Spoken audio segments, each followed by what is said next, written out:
اعوذ باللہ من الشیطان الرجیم بسم اللہ الرحمن الرحیم اللہم صل علی محمد وعلی آل محمد وبارک وسلم۔ مسلمانوں کی حبشہ کی ہجرت اور مسلمانوں کا ایک گھاٹی میں قید ہونا۔ مسلمانوں کو اور ان کے سردار فخر دو عالم صلی اللہ علیہ وسلم کو جب کفار سے تکالیف پہنچتی ہی رہی اور آئے دن ان میں بجائے کمی کے اضافہ ہی ہوتا رہا، تو حضور اکرم صلی اللہ تعالی علیہ وسلم نے صحابہ رضی اللہ عنہم کو اس کی اجازت فرما دی کہ وہ یہاں سے کسی دوسری جگہ چلے جائیں، تو بہت سے حضرات نے حبشہ کی ہجرت فرمائی۔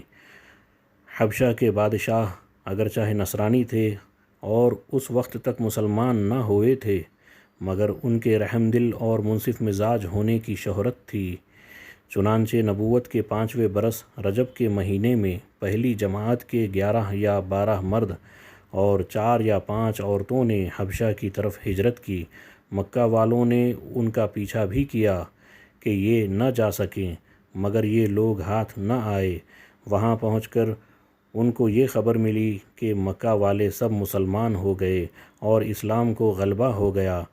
اس خبر سے یہ حضرات بہت خوش ہوئے اور اپنے وطن واپس آ گئے، لیکن مکہ مکرمہ کے قریب پہنچ کر معلوم ہوا کہ یہ خبر غلط تھی اور مکہ والے اسی طرح بلکہ اس سے بھی زیادہ دشمنی اور تکلیفیں پہنچانے میں مصروف ہیں، تو بڑی دقت ہوئی۔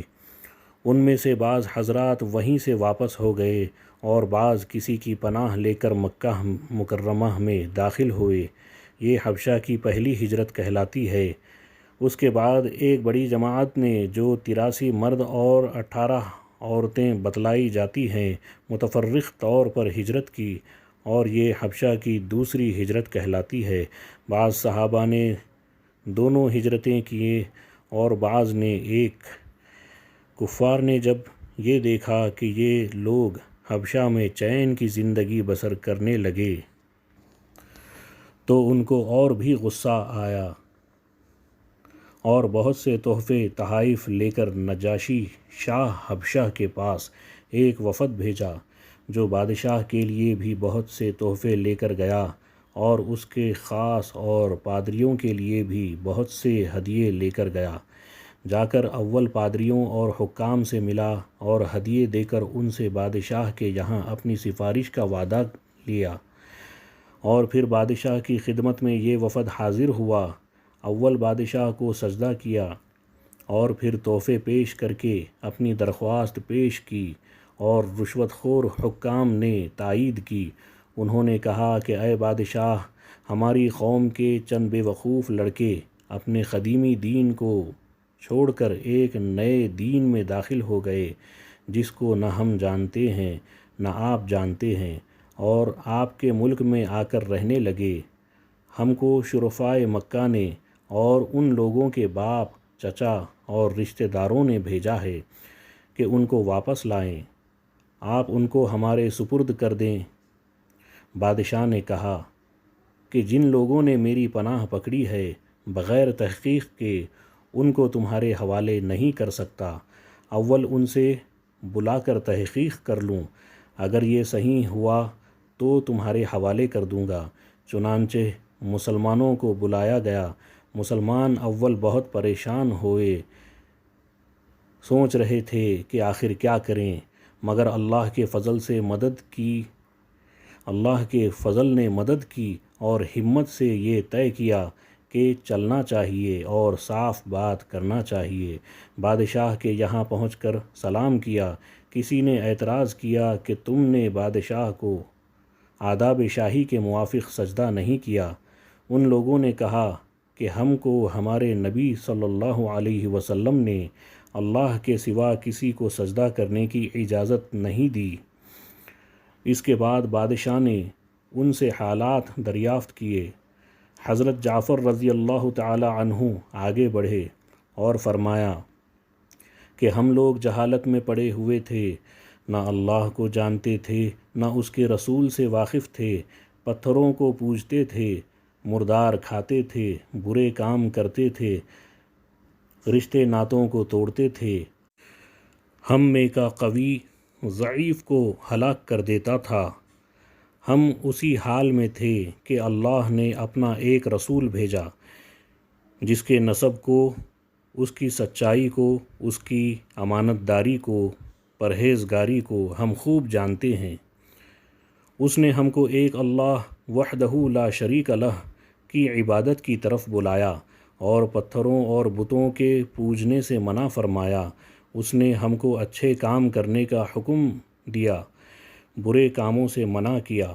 اس نے ہم کو سچ بولنے کا حکم دیا، امانت داری کا حکم کیا، صلہ رحمی کا حکم کیا، پڑوسی کے ساتھ اچھا برتاؤ کرنے کا حکم دیا، نماز، روزہ، صدقہ خیرات کا حکم دیا اور اچھے اخلاق کی تعلیم دی۔ زنا، بدکاری، جھوٹ بولنا، یتیم کا مال کھانا، کسی پر تہمت لگانا اور اس قسم کے تمام برے اعمال سے منع فرمایا۔ ہم کو قرآن پاک کی تعلیم دی، ہم اس پر ایمان لائے اور اس کے فرمان کی تعمیل کی، جس پر ہماری قوم ہماری دشمن ہو گئی اور ہم کو ہر طرح ستایا۔ ہم لوگ مجبور ہو کر تمہاری پناہ میں اپنے نبی کے ارشاد سے آئے ہیں۔ بادشاہ نے کہا، اچھا، جو قرآن تمہارے نبی صلی اللہ علیہ وسلم لے کر آئے ہیں وہ کچھ مجھے سناؤ۔ حضرت جعفر رضی اللہ تعالی عنہ نے سورہ مریم کی اول کی آیتیں پڑھیں، جس کو سن کر بادشاہ بھی رو دیا اور اس کے پادری بھی جو کثرت سے موجود تھے، سب کے سب اس قدر روئے کہ داڑھیاں تر ہو گئی۔ اس کے بعد بادشاہ نے کہا کہ خدا کی قسم، یہ کلام اور جو کلام حضرت موسیٰ علیہ السلام لے کر آئے تھے ایک ہی نور سے نکلے ہیں، اور ان لوگوں سے صاف انکار کر دیا کہ میں ان کو تمہارے حوالے نہیں کر سکتا۔ وہ لوگ بڑے پریشان ہوئے کہ بڑی ذلت اٹھانی پڑی۔ آپس میں صلاح کر کے ایک شخص نے کہا کہ کل کو میں ایسی تدبیر کروں گا کہ بادشاہ ان کی جڑ ہی کاٹ دیں۔ ساتھیوں نے کہا بھی کہ ایسا نہیں کرنا چاہیے، یہ لوگ اگرچہ مسلمان ہو گئے مگر پھر بھی رشتہ دار ہیں، مگر اس نے نہ مانا۔ دوسرے دن پھر بادشاہ کے پاس گئے اور جا کر کہا کہ یہ لوگ حضرت عیسیٰ علیہ السلام کی شان میں گستاخی کرتے ہیں، ان کو اللہ کا بیٹا نہیں مانتے۔ بادشاہ نے پھر مسلمانوں کو بلایا۔ صحابہ رضی اللہ تعالی عنہم فرماتے ہیں کہ دوسرے دن کے بلانے سے ہمیں اور بھی زیادہ پریشانی ہوئی۔ بہرحال ہم وہاں گئے۔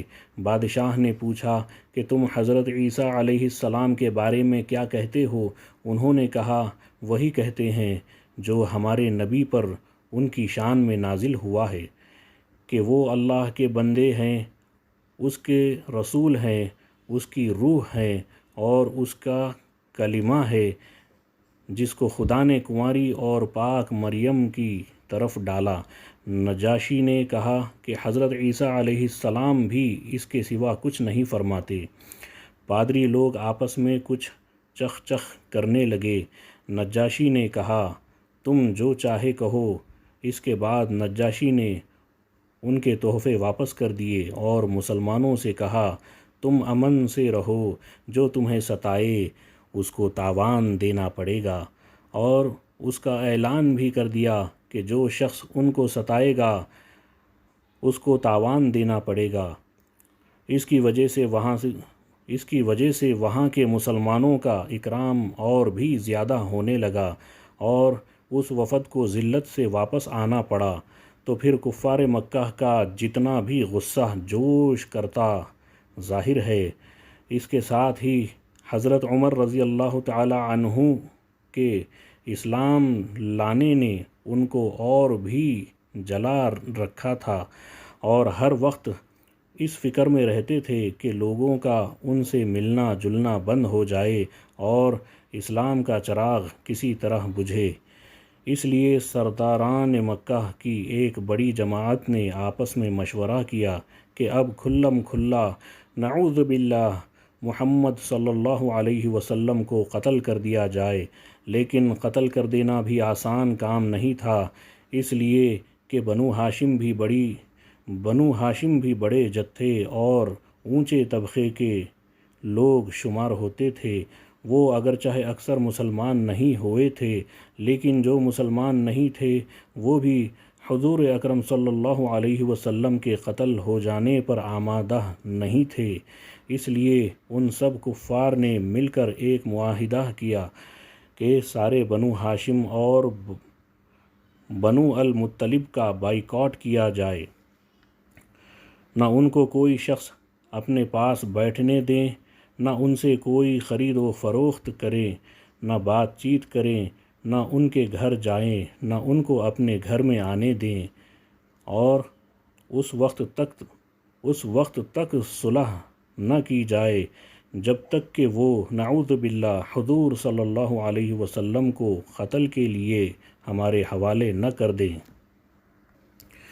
یہ معاہدہ زبانی گفتگو پر ہی ختم نہیں ہوا، بلکہ 1 محرم سن 7 ہجری نبوی کو ایک معاہدہ تحریری لکھ کر بیت اللہ میں لٹکایا گیا تاکہ ہر شخص اس کا احترام کرے اور اس کو پورا کرنے کی کوشش کرے، اور اس معاہدے کی وجہ سے 3 برس تک یہ سب حضرات 2 پہاڑوں کے درمیان ایک گھاٹی میں نظر بند رہے کہ نہ کوئی ان سے مل سکتا تھا، نہ یہ کسی سے مل سکتے تھے، نہ مکہ کے کسی آدمی سے کوئی چیز خرید سکتے تھے، نہ باہر کے آنے والے کسی تاجر سے مل سکتے تھے۔ اگر کوئی شخص باہر نکلتا تو پیٹا جاتا، اور کسی سے ضرورت کا اظہار کرتا تو صاف جواب پاتا۔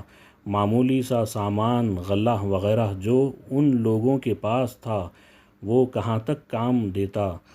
آخر فاقوں پر فاقے گزرنے لگے، اور عورتیں اور بچے بھوک سے بے تاب ہو کر روتے اور چلاتے، اور ان کے اعزاء کو اپنی بھوک اور تکالیف سے زیادہ ان بچوں کی تکالیف ستاتی۔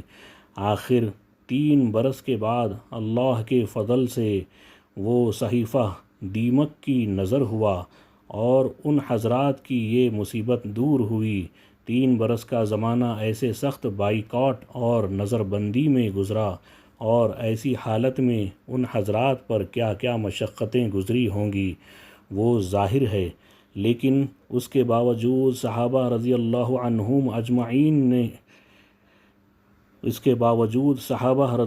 تعالی عنہم اجمعین نہایت ثابت قدمی کے ساتھ اپنے دین پر جمے رہے، بلکہ اس کی اشاعت فرماتے رہے۔